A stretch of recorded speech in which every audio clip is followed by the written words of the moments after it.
Hello students, I am Dr. A.B. Patil presenting here one of the topic from the 12th science, inheritance and variation. In previous lecture, we discussed about monohybrid cross and two laws based on monohybrid cross, that is law of dominance and law of purity of gamete. Monohybrid cross means whenever there is a cross between the two pure parents which are differ from each other by single pair of contrasting character, then it is called as a monohybrid cross. And then phenotypic ratio of monohybrid cross is 3:1 and genotypic ratio is 1:2, 2:1.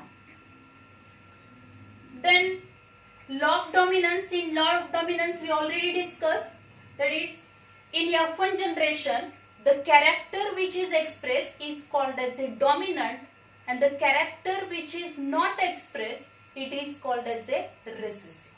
And in law of purity of gamete, we observe that whenever there is a selfing of F1, then during gamete formation, the alleles which are, means in heterozygous condition, the alternative form or the two alleles, they remain together, but there is no mixing of these two alleles. But whenever there is a gamete formation, at that time they are separate and express, or they are pure for the specific trait.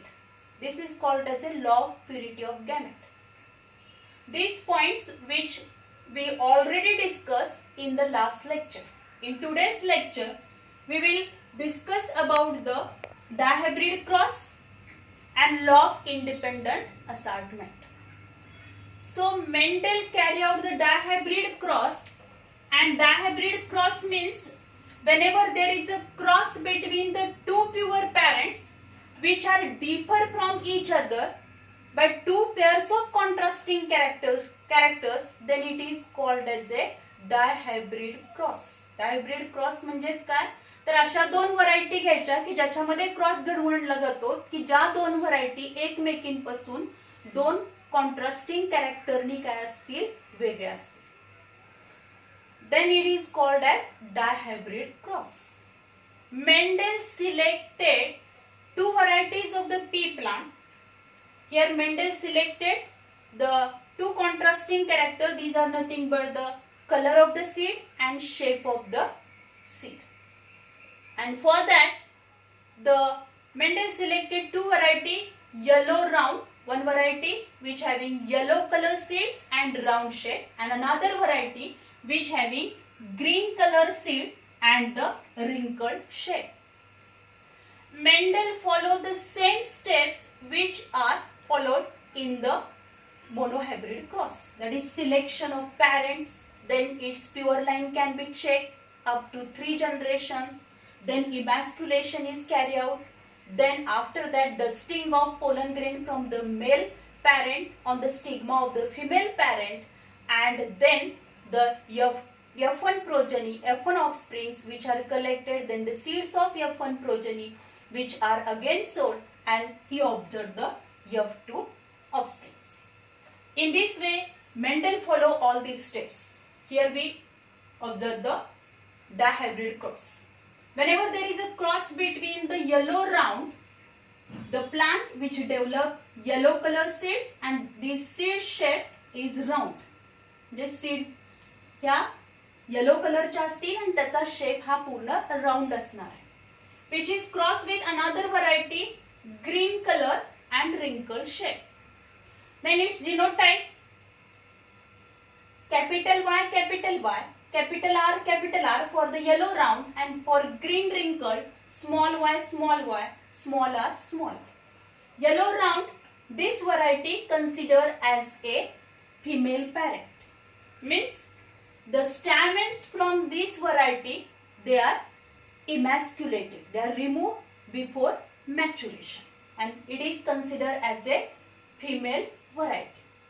And green wrinkled, which is considered as a male variety.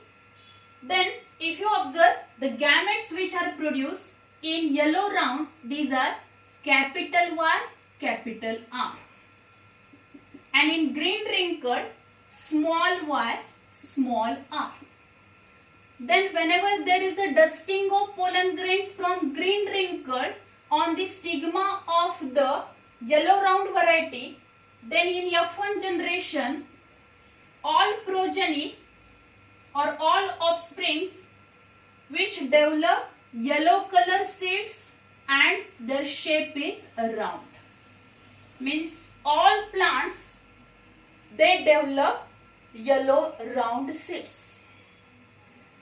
Then Mendel carry out the selfing of these F1 plants. Means he collect the seeds of F1 progeny, then sow and observe the F2 progeny. Means whenever there is a self pollination, that is self pollination of F1 progeny, then he observed that different result. Because whenever there is a cross between the F1 progeny, self pollination, whenever there is a selfing of the F1 progeny, there is a development of the 4 different type of the gametes. And these gametes means there is a formation of 4 different type of the gametes which are produced. Is capital Y, capital R, capital Y, small r, small y, capital R, small y, small r. Means these plants produce 4 different type of the eggs, means female gamete, and 4 different type of the male gametes are produced. Means in some male gamete the capital Y, capital R means yellow round character developing alleles are present. Then in some yellow wrinkled, then in some the green round, and in some gametes the green wrinkled, these characters are present. In this way, whenever there is a gamete formation, at that time there is a separation of these alleles, and then these alleles are present, these alleles which express their character separately. Then Mendel expected that in F2 generation 75% plants which develop the yellow round characters and 25% green wrinkled shape which are developed in the F2 generation.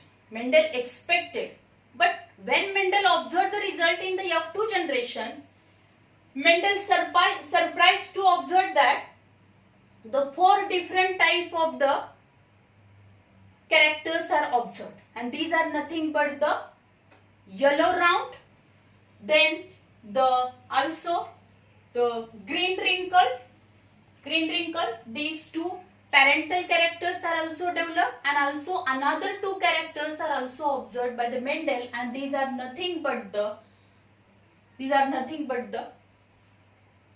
wrinkled round and green round. So in this way, whenever these gametes are arranged in the Punnett square, we observe this type of the result.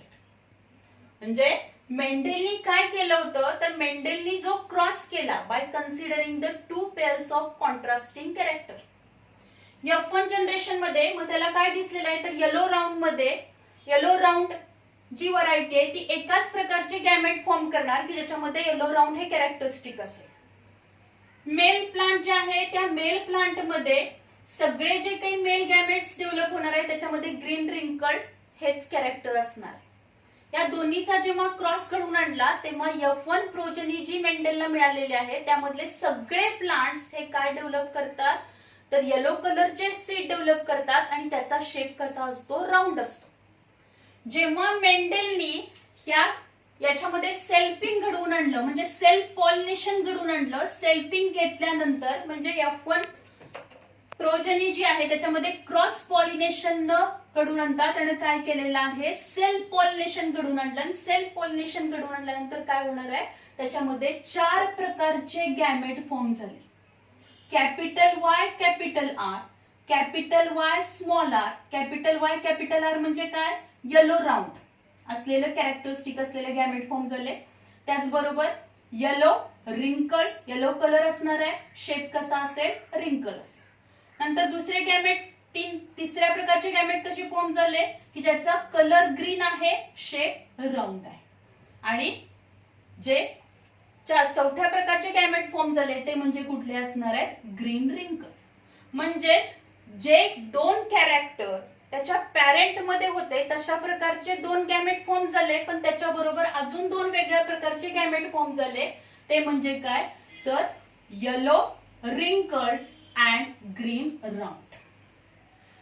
Means 4 types of the male gametes and 4 types of the female gametes which are developed. Plants मध्ये काय develop झाले तर 4 वेगळ्या प्रकारचे gamete form झाले, 4 वेगळ्या प्रकारचे mail gamete form झाले, 4 वेगळ्या प्रकारचे फिमेल गॅमेट फॉर्म झाले. आता या कोणत्या गॅमेटचं, मेल गॅमेटचं कोणत्या फिमेल गॅमेटशी युनियन होणार आहे त्याच्यावरती नेक्स्ट प्रोजनी मधल्या ऑफस्प्रिंगचं कॅरेक्टरिस्टिक काय होणार आहे, डिसाइड होणार आहे.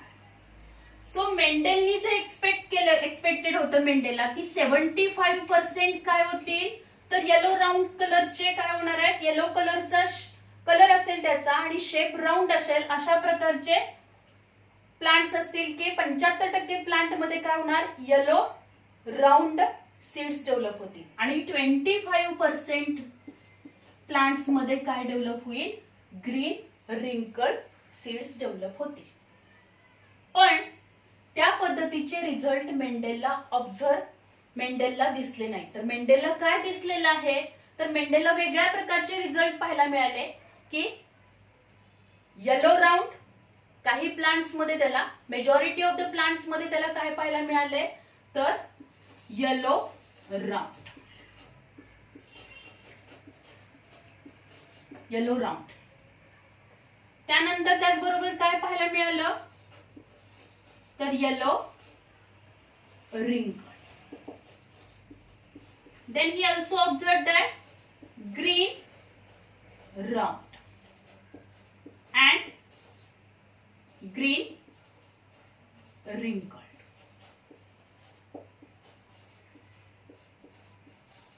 आता हा जो काही F2 प्रोजनी कशा पद्धतीची डेव्हलप होणार आहे हे जर आपण या पुनेट स्क्वेअरनी बघितलं तर आपल्या लक्षात येईल. Here 4 different type of the gametes are developed. Capital Y capital R, capital Y small r, small y capital R, small y small r. Here also same type of the gametes are present. If there is a union of these two gametes, म्हणजे mail gamete मध्ये पण capital Y capital R आहे, female gamete मध्ये पण capital Y capital R आहे, तर त्याच्यापासून form होणारे जे काही न्यू ऑफस्प्रिंग असेल त्याच्यामध्ये capital Y capital Y capital R म्हणजे ते कशा असणार आहेत, येलो राऊंड असेल. ते नेक्स्ट आपण इथं बघितलं तर काय असेल, capital Y capital R small r. म्हणजे इथं पण काय दिसणार आहे, येलो राऊंडच दिसेल. Means yellow colour of the seed which is dominant over the green and the round shape which is dominant over the wrinkle. Then here also we observe the same result, that is capital Y capital R small r means yellow round. Then here we observe the different result, that is capital Y and small r means the color of the seed is yellow. सीडचा colour कसा असणार, yellow असेल, पण त्याचा shape मात्र कसा आहे, रिंकल शेप आहे, सुरकुतल्यासारखे असणार seeds. Then here we observe that capital Y small y capital R small r. इथं काय झालेलं आहे, 2 डॉमिनंट आले, 2 रेसेसिव्ह आले, म्हणजे इथं काय असणार आहे, capital Y is dominant over the small y, capital R is dominant over the small r. म्हणजेच हे सीड कसे असणार आहेत, येलो राऊंड असतील. Then Mendel also observed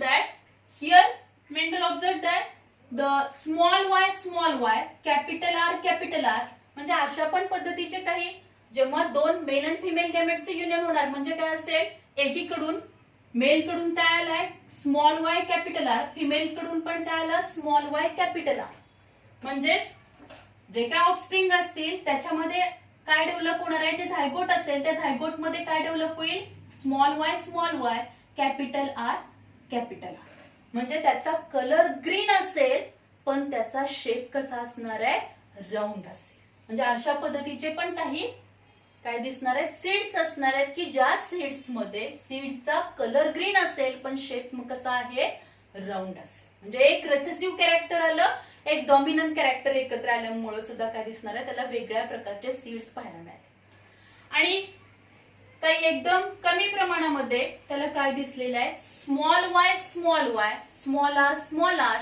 म्हणजेच जे रेसेसिव्ह कॅरेक्टर्स आहेत म्हणजे दोन्हीकडून मेल कडून पण स्मॉल वाय स्मॉल आर आला, फिमेल कडून पण स्मॉल वाय स्मॉल आर आला, मेल आणि फिमेल गॅमेट. आणि जे काही झायगोट फॉर्म होणार आहे त्या झायगोट मध्ये स्मॉल वाय स्मॉल आर असेल. म्हणजे जे सीड्स फॉर्म होतील ते कशा असणार आहेत ग्रीन रिंकल असेल.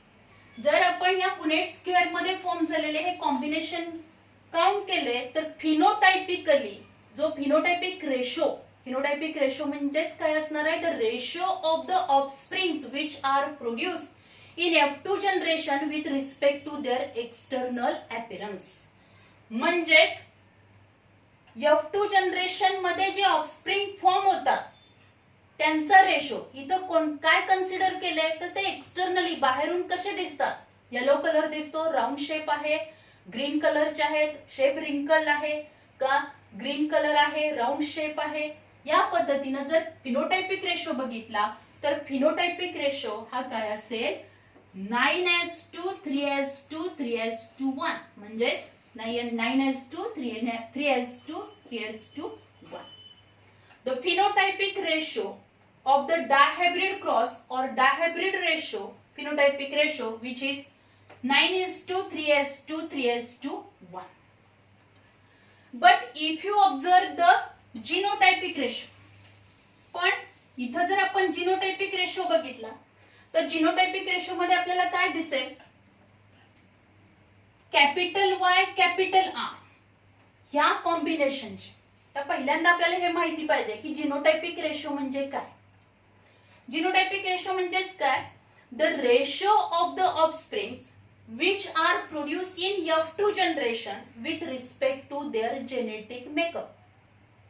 म्हणजे इथं ते कॅरेक्टर दाखवतात येलो राऊंड पण त्याचा जेनेटिक मेकअप काय आहे वेगळा आहे.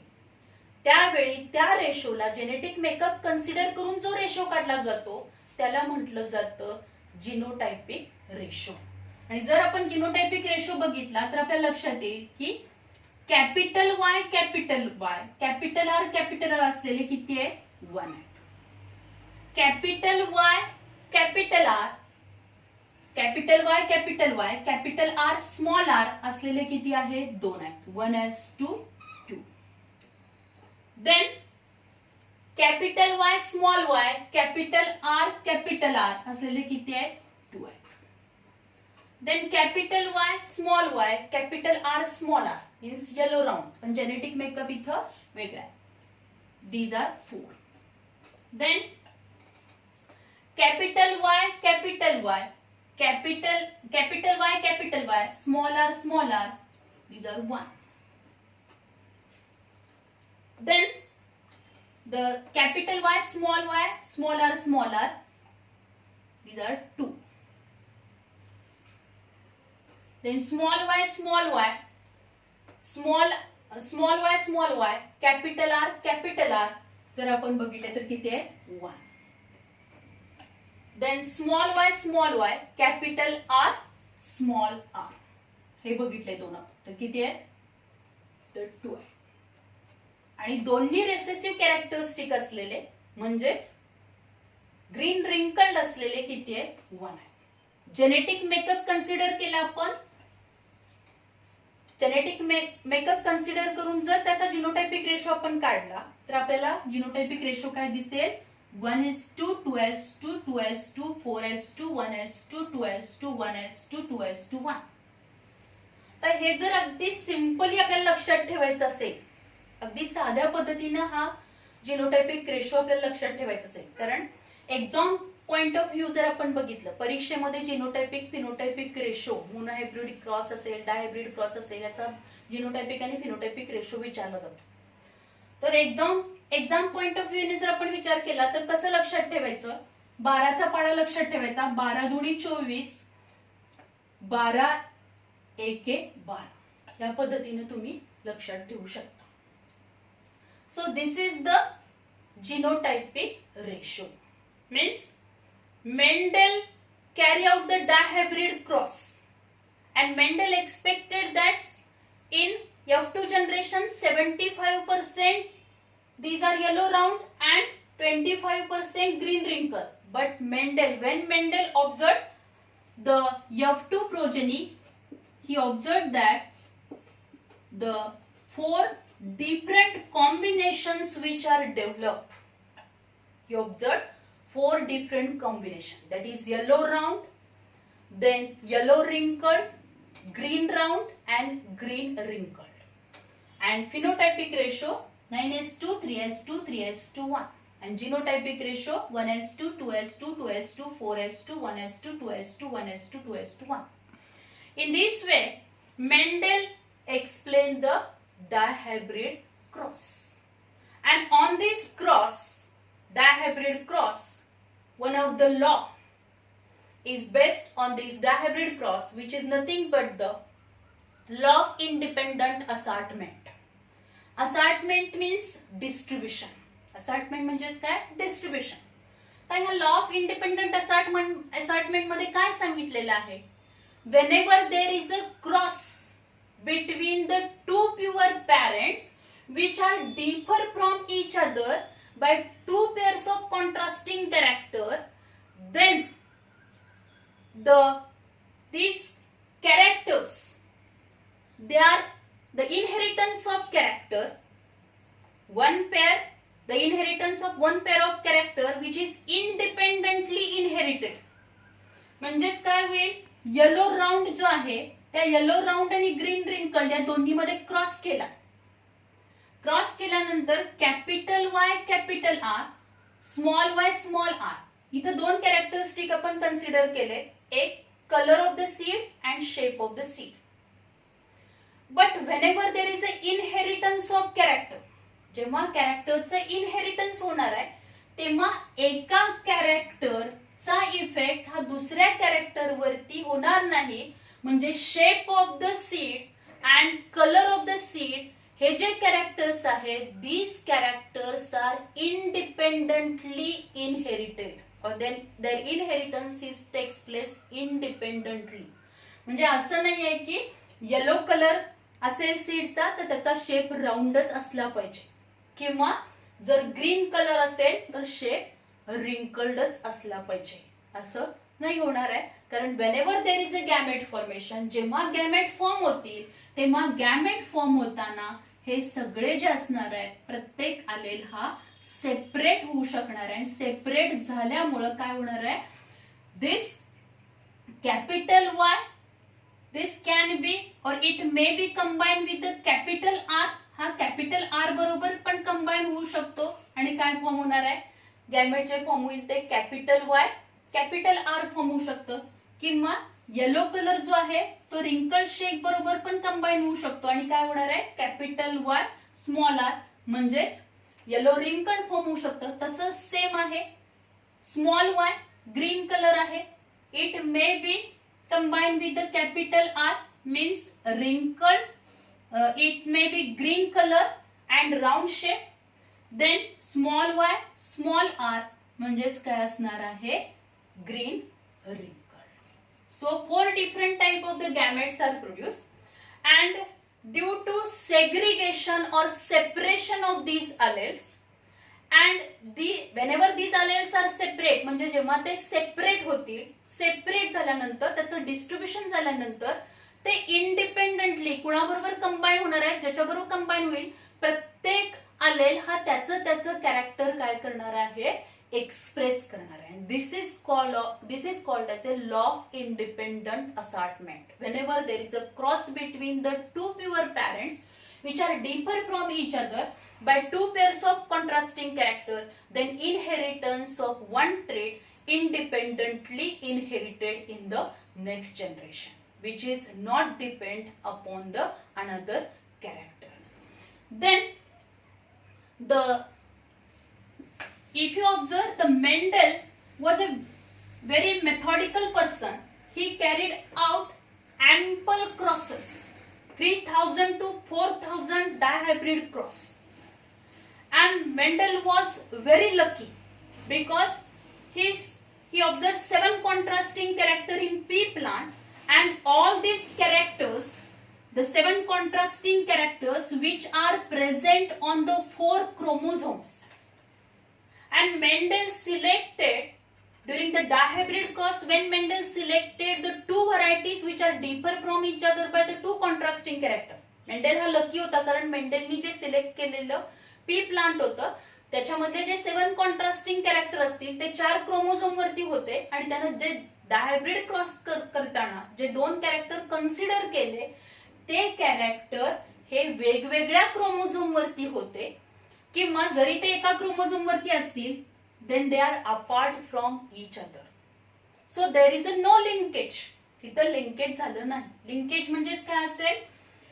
On the chromosome number of genes are present. एका क्रोमोझोम वरती नंबर ऑफ जीन्स प्रेझेंट असतात. जे जीन्स जवळ जवळ असणार आहेत, अगदी एकमेकांच्या जवळ असतील, whenever there is a gamete formation and during crossing over genetic material exchange होतं, तेव्हा जे अगदी जवळ असलेले जीन्स असतील ते काय होतील? They link together, so they are transfer in the next generation. Exchange होताना ते टुगेदरलीच काय होणार आहेत? एक्सचेंज होणार आहेत. त्यामुळे ते इझिली सेपरेट होत नाहीत. त्यामुळे law of independent assortment which is not applicable in all organism. So it is not universally applicable. Law of independent assortment हा युनिव्हर्सली ऍप्लिकेबल नाही, कारण सगळ्यामध्ये आपल्याला अशी कंडिशन पाहायला मिळेल असं नाही. कारण जर समजा जीन्स अगदी एकमेकाच्या जवळ असतील तर ते सेपरेट होणार नाहीत, ते टुगेदरलीच दुसऱ्या जनरेशन मध्ये जाणार आहेत, किंवा ते काय होणार आहेत? म्हणजेच इथे जर आपण बघितलं येलो राऊंड, ह्या येलो कलर आणि राऊंड शेप हे एक्सप्रेस करणारे जे जीन्स आहेत, 2 जीन्स आहेत, ते अगदी एकमेकाच्या जवळ असते, तर जेव्हा क्रॉस घडवून आणला त्यावेळी ते सेपरेट झाले नसते आणि ते टुगेदरलीच एक्सप्रेस झाले होते.